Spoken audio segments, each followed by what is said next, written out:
How's it going, guys? My name is Cal. Welcome back. Bringing you some Witcher 3 Blood and Wine gameplay. This is a build guide video for a lot of people that maybe are on the fence with the Grandmaster Witcher set if you are playing the DLC and you are unsure as to which gear you should actually go for between Feline, Wolven, Griffin, etc. I will say that the Griffin set is absolutely incredible. I think that in some ways it's probably broken, but I will say this, that the DLC really just gives you some new freedom as far as how you can play. Now, at the end of this, I'm going to show you gameplay on Death March of me taking on a lot of guys in this stronghold right where I'm standing right now. There are a ton of guys in here, and you're going to see just how easy it is to take them down on Death March without even breaking a sweat. Now, this is a hybrid build. You don't necessarily have to play it this way. I do recommend it, though, because it really is fun to be able to use abilities like Rend and Whirl for certain enemies. You definitely will be able to do Rend like this, and it's really nice. And of course you can Whirl just like this, so it's really great just if you want to play the hybrid spec. You don't have to. You could definitely go full on magic, but I'm going to show you the gear, my allocation of skill points.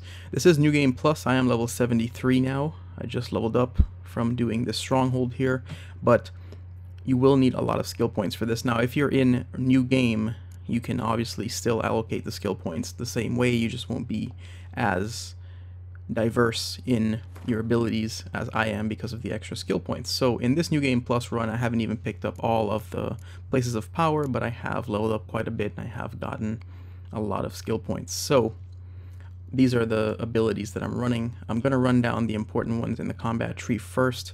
As I said, it's a hybrid build, so I'm running Muscle Memory here, Precise Blows, and Crushing Blows, and then of course Whirl, Rend, and Sunder Armor. Sunder Armor is really great just for Rend. I use Rend for like bosses and tougher enemies that really can withstand a lot of damage. Because what you'll do is you'll cast some of your signs and then you can hit them with Rend to finish them off. So it's a really good spec. So I use two tiers of skills with greater red mutagens to get the attack power. This is how we're doing the full hybrid spec.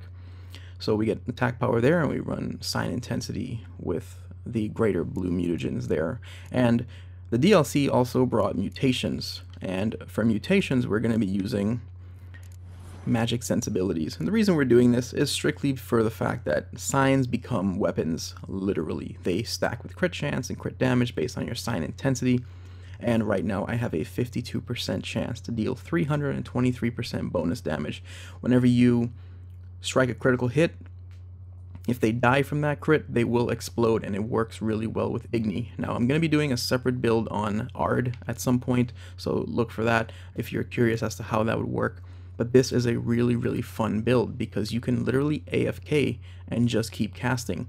What's really great about it is by them doing this, so let's get into the magic tree before I talk about that. So in the science tree, I put 5 points, and this is a build that really works around Igni. I'm focusing on Igni because as far as science go, Geralt is not very offensive. It's a lot about defense and utility. Igni and Aard are his two only real offensive abilities that can deal serious damage. So I'm trying this out with Igni for now. So I have 5 points into Melt Armor, and I have 5 points in Igni Intensity. As I unlock more of these mutations, as I unlock all of these, I'm going to unlock more skill slots, and I'll be able to put 5 points into Pyromaniac. Well, I already have it, but I'll be able to slot it into my tree, and I'll be able to use it, which will be really cool. And I'll be able to use Quen Intensity. I love having Quen because it just gives you that extra damage reduction. You can absorb a lot more, so it's nice to have it, and you really don't need too much else. I have 3 points here in Axii just for dialogues. Whenever I'm talking to other NPCs, it just makes getting what you want a lot easier. But as far as the skill points go, you're going to have to put points in to get down to these tiers. But I prioritize Igni, and I also put points into Yarden just because the set bonus of the Griffin set revolves around that. So it's really nice to have that. And then I put 3 points in Quen there, and then I have these for later on. But this is how you want to spec, and you'll have to put points into Aard as well just to get down to this tree. And as far as my alchemy goes, we have to put a lot of points here, but really all you're going to be using is acquired tolerance, so you can use multiple decoctions, and synergy for the mutagen slots to give you that nice, instead of getting 60%, you would be getting a lot less than that. So it's really good to have that. And the Griffin armor is medium, so I have the Griffin School Techniques skill slotted in on the top right there. So you see my alchemy and my Griffin top right, my magic on the left, and then my combat on the bottom. So it works really well. So let's look at gear, and you'll see just the type of gear that I'm running right now. Now, this was not cheap. It's really expensive to put this stuff together, but this is Grandmaster Legendary Griffin gear, full set, all 6 pieces. I'm using Severance runes on both of my weapons because that is just the combat aspect of it. If you don't want to do that, if you're not into the combat side of it, then you can definitely put some Greater Glyph of Ignis or whatever else you'd like in there just to supplement, or try out another rune word. So I'm using these 2 swords, which you have to use the full set if you want that 6 set bonus, and this is what we're going for. The size of Yarden traps is increased by 40%, and stamina regen and sign intensity goes up, and damage reduction is up, or is reduced by 20%, which is really nice. So, and the 3 set bonus is nothing to laugh at either. It's an auto cast basically. You get to double cast Igni without it actually requiring stamina. So your first time will cost stamina, and then your second time does not. And you'll see just how the build plays out. So I have a total of 8 Greater Glyphs of Igni slotted into my gear, and it helps out quite a lot. So it's really, really good. Actually, no, I didn't even realize. Yeah, that's right. I put on these gloves now, so that's very true. So I have 9 total Glyphs of Igni. So that's 90% that I get right there from these pieces, and of course each piece has sign intensity on it and really good, you know, just overall rolls, damage reduction from enemies and things like that. So it works really well. But again, really what the focus of the build is to combine the Yarden bonus. You always, when you're playing this spec, you're always going to want to, when you go into combat, you can basically cast Quen first, drop Yarden, and you're going to see that little debuff under your health bar there, and then you just drop Igni. You drop Igni everywhere, just like that, and that's literally all you do.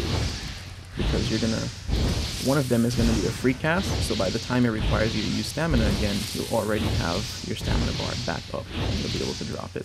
So it's a really, really strong build. And then of course, when I set everything on fire, I will either rend the heavy targets, or I'll whirl within the Yarden pool if possible, so the damage reduction stays up and everyone takes extra damage.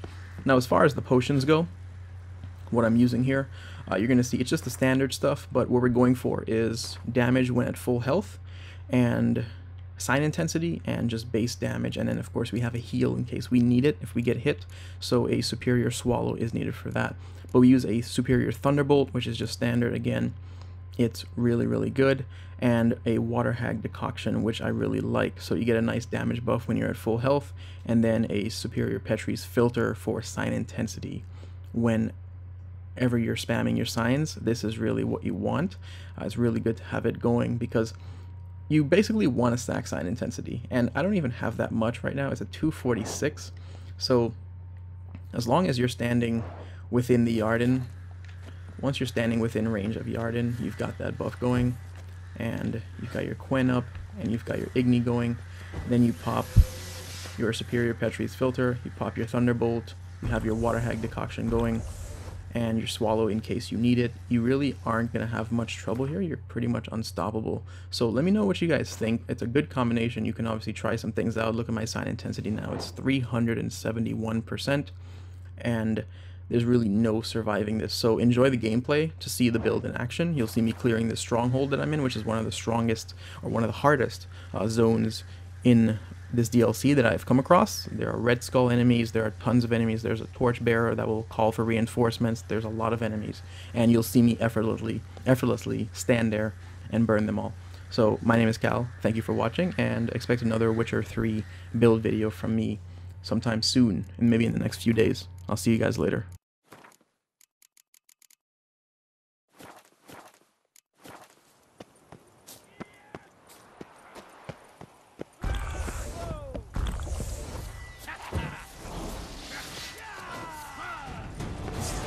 Hold of us! At once! All together! On three! Spells! Spells!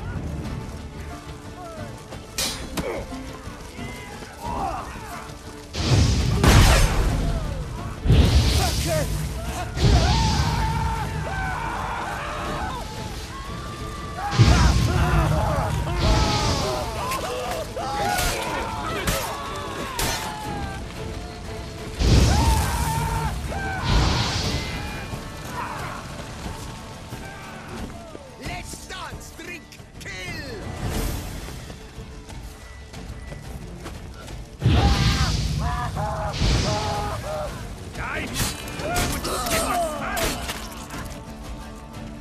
What? Lost your nerve?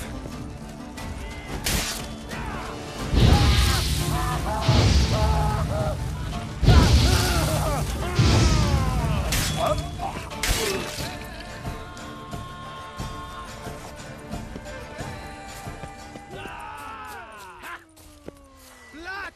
Blood!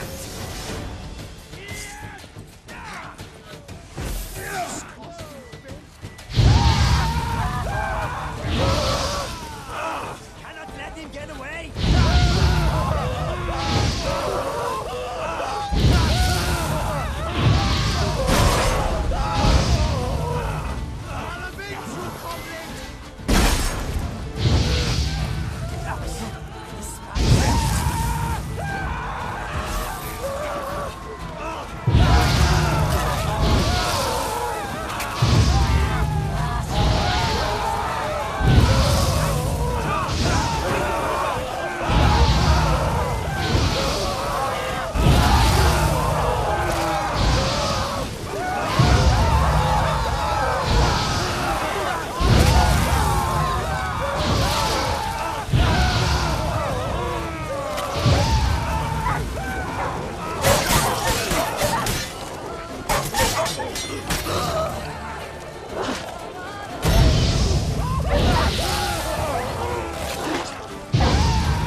My goodness!